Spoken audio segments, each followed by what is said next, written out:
I was willing to to spiritually throw my relationship away with God because of her.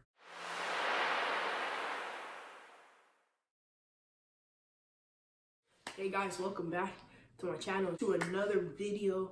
This is my third one. Right now it's looking like I'll have videos every other Friday as of right now.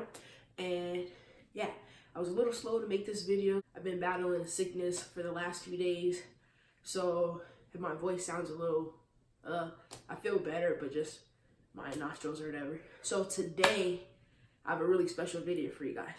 This is something that only a few people know. This was something that was one of the hardest things that I had to go through. Today you guys get to hear about that story. For those that know my story, know about the fantasy part of my life and you know how I overcame that, but still the attraction that I've had towards girls.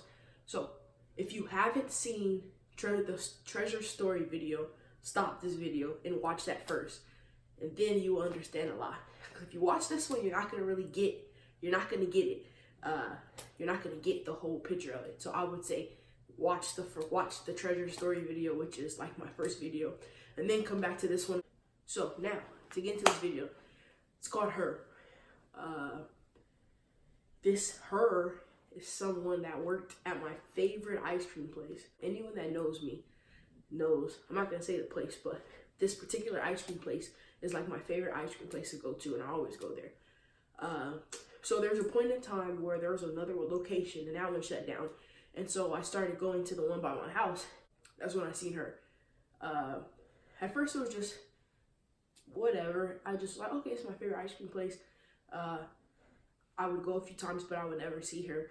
So then all of a sudden I started like closing more at work, and so I would start going on the weekends at like 9 o'clock at night, and this is when I would always see her. And then when I saw her, I was like, okay, make conversation, like, oh, you work here, and I was like, yeah, this, just small talk. I would go here a lot. Like I was addicted to this ice cream place for the longest time because of her, honestly. It didn't start that way, but it ended that way. So I would go get ice cream, make small talk. And in the back of my mind, I remember this one day, and it was when I was in the between of, stopping my fantasy, going back to my fantasy, stopping my fantasy, going back to it. And it was in the middle of that I was like, wow. I was like, she's really attractive. I don't know why I didn't see it before. So it was just an attraction from just that day. So it started out real innocent. Now the rest of the story. So yeah, so that brings me to after I got delivered from my fantasy, I was still going to this ice cream place. I remember it was a long time since I had been in there, and a long time since I've seen her. And I was done with my fantasy. I'm like, I'm not gonna go fantasy for her. I'm delivered. In a way, going to see her was still playing into my fantasy, feeding that attraction. The more times that I went to go see her, the more that really that I wanted to go back. So it started with attraction, then it turned on full on, oh, I like her. Like, I like her. I come there every time, we talk about stuff, and it's funny. In my mind, it's like, oh yeah, we're having a really good conversation, and every time we have a conversation about something, it draws me more to her, but not knowing in the back of my head, she works at an ice cream place. She interacts with people all day, so what makes you any different? And when I would go to the ice cream place, I would go in when nobody was in there so that I could have conversations with her privately, not one. And the two, I didn't want to see her interact with nobody else because that would kill my fantasy mentality. That's the thing. Even though I was delivered from my fantasy, I still had that mentality. And I didn't realize it. Honestly, that whole situation with her exposed that fantasy mindset that I still had. That just living in a lack of days ago, everything is how I want it to be. It's all in my head. And I'm just like, it just sounds perfect. Like, oh, yeah, she likes me too, and that's what it is. And so I just, doing my own thing. It was like twice a week, 3 times a week. I would only go if she was there. If she wasn't there, then I wasn't going. The more interactions with her, the more that I wanted to go back and go in there for so long. I was, no, I think she likes me too. I think she would say certain things, just being friendly, and I would take it to the extreme. Like, oh, she said it was nice to see you. oh, she would always be like, hey, how are you? How are you doing? Or whatever. And I'd be like, oh. And she was just being nice. And I see that now. So there's a few people at my job that I was telling them about her. Okay, I didn't say she. Here's the problem. I wasn't comfortable with people knowing that I had attractions to people. I wasn't really comfortable with telling people this. And so I made it seem like it was a guy. And I was like, you know what? He works at this place, talk, and then this person. And so I would tell them the stories like, oh, like it was a he. And it was really a her. And so I was lying, and I felt bad, and I told them the truth. The people that I told, I'll tell them, they were like, hey, you gotta ask what his name is, ask if he has a girlfriend, ask these things, but there's a certain way that you ask.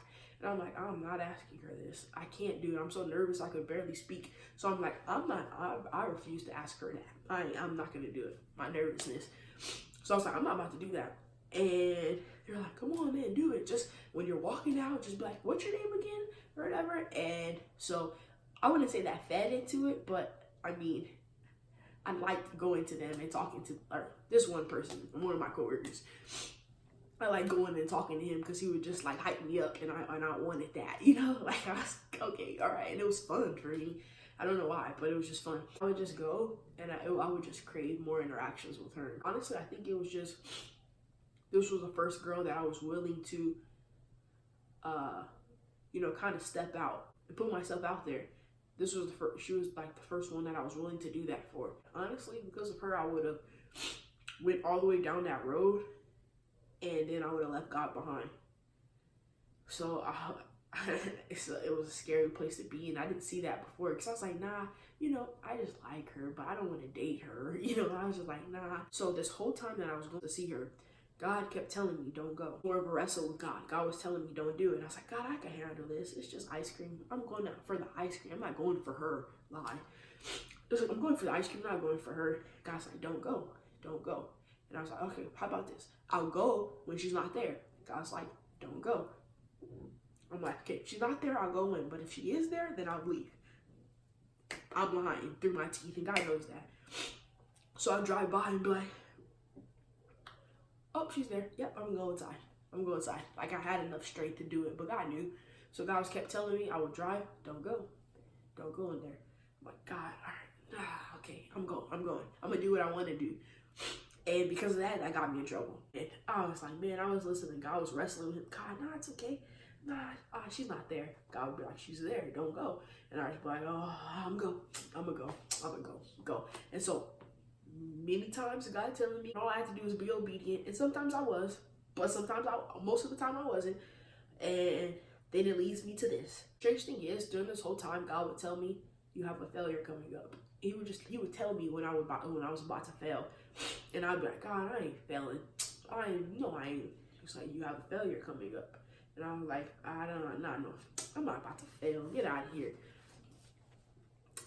Yep, did it every time. Not exactly after, but a few days later, dang, man, I failed. Now I'm bringing to this day. I hadn't been back to that place, for the ice cream place, for like 3 weeks maybe, or 2 weeks. And me and my friend Mo just went to go see a movie. And so I'm like, you want some ice cream? So we go get some ice cream. God had told me I was about to fail before this. And honestly, the one thing that has been bad and always been my struggle is that when I feel tempted, I don't fight my temptations. I don't run to God for my temptations. I give into it, and I don't put up a fight at all. So I give up. And so a lot of times when I get that urge, I'll be like, all right, I'm about to do it. So to the ice cream place, and so we go, and meanwhile I'm telling Mo about her, and I'm telling my friend about her. And so we walk in, and I see her or whatever, and there's another girl that works there also that it's really cool. And honestly, I always felt comfortable to talk to her, to talk to the other coworker, but I never felt comfortable to talk to the girl that I liked. I never could talk to her really. So I would always talk to the other one because she made me feel comfortable. And the other girl, the one that I liked, she made me uncomfortable. So it was I just couldn't do it. So I would always talk to the other coworker. Figure I had been going here for a year. I'd been asking people what their names were, so I knew pretty much everybody that worked there because I would come there so often. They all knew my order, so it was just kind of like, in a way, it was like my home ice cream place because it was like, oh, I know them and they know me in that type of way. Honestly, I don't think I was comfortable with myself. I wasn't. I still had a lot of insecurities, and so it was hard for me to, I didn't like rejection either.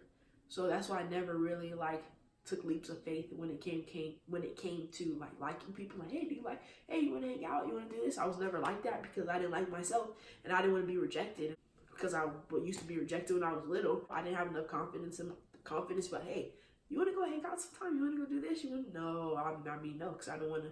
One, I didn't want to ruin the whole fantasy mindset, and then two, I was okay with being where I was at, and just kind of like barely, like there was a line, barely crossing the line and then going back, barely going over the line and come back. That's what I wanted to do. I just wanted to do it my own way. I just wanted to kind of play around on both sides of the fence, like, oh, jump over here, jump over here, jump over here, jump over here. So that happened. We walk out, so we decide to eat our ice cream in the car.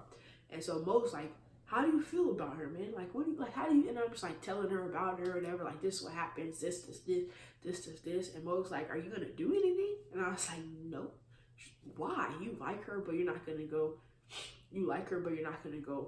ask her. Does she have a boyfriend? I don't know. Why don't you think you should ask? Don't you think you should ask these things? And I'm like, yeah, but I don't want to. I like where I'm at. I like being in the whole fantasy of thinking that there's something and then not wanting that to end. No, I'm okay. Like, girl, what are you doing? And I'm like, I want to stay right here. I don't want to mess it up. And she was like, you're living in this whole fantasy still. And I was like, you're right. And I'm okay with that. Like, mentally, I'm okay with this, So eventually we talk and she gives me enough, hypes me up enough to want to like move in action, take the next step forward. So I'm like, I'm not about to go in there and ask her, but I don't know. Why don't you go in there for me, right? She goes in there. Oh, she's like, do you want me to go in there and just ask her if she won't, like, is she a boyfriend, this or this? And I was like, At first I was like, no. And then I was like, you know what? Yeah, go do it. So I get out of the car because I don't want to, I don't know why I got out of the car. So I get out the car and she goes in there or whatever and she calls me. She's like, yeah, I couldn't do it. They're busy or whatever. They're busy in there and, she had to use the restroom. So she went in there. So then she gets back in the car and I get back in the car. And she's like, so when I told you I didn't talk to her, I lied.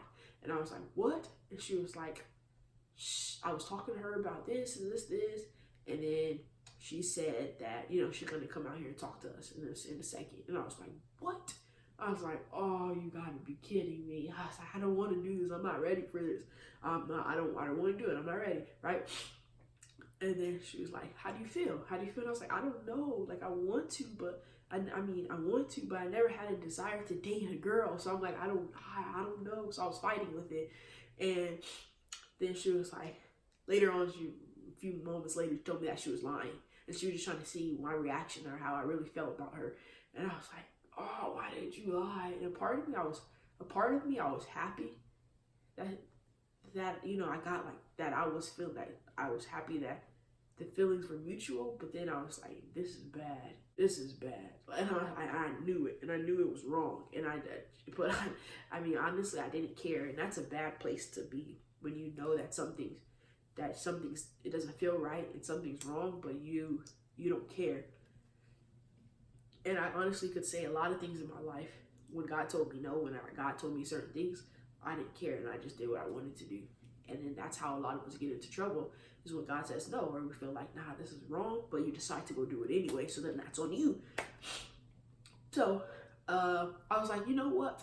So she's like, I lied. What are you gonna do? I said, I think I'm gonna write a note.